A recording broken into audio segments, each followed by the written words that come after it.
I don't know how much you know about the Christmas story, but you know, as the story unfolded and everyone celebrated Christmas with this huge mountaintop experience, King Herod heard about the birth of Jesus, and he got real threatened, real nervous about what the birth of Jesus would mean for his authority and his throne. So he gave the order that all baby boys were to be killed, and he tried to sentence Jesus to die.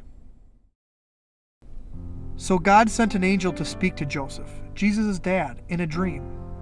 And he told him to pack up Mary and Jesus and move them to Egypt, to the desert, where they would be out of harm's way for a while. You know what this means? It means that after the great mountaintop experience that the birth of Jesus was for Joseph and Mary, God was asking them to come off the mountain and enter a period of their lives where they were going to live in the desert. You know, for the past 8 years, I've worked in one of these. I've been an EMT on an ambulance service, and I've seen it all. When somebody calls 911, I'm the one that responds. I'm the one that shows up when they're in trouble. You know, sometimes it's just kind of a minor problem, but sometimes it's a lot more critical. You know, problems range from a sick person to somebody having a heart attack, to a child not breathing, or maybe a critical accident.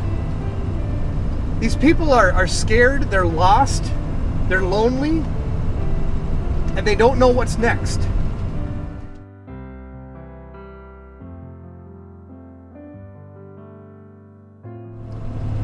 These people rarely ever know what's coming.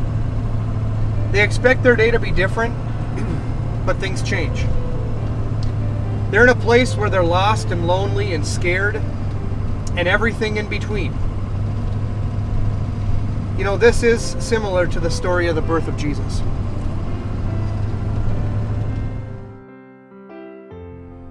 Now, we don't have a lot of deserts in Minnesota, but we do have plenty of desolate places. Places where you can get drowned in space and silence. And that's just kind of what a desert is. It's a place of isolation and being alone. Sometimes they're places of pain and misery, and it's hard to understand why mountaintop moments in life can be followed by experiences of a place like this. Why God would have us go to the desert.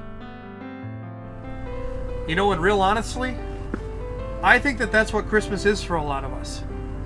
For a lot of people, Christmas isn't a time of feeling joy, but it's a time of feeling isolated and confused.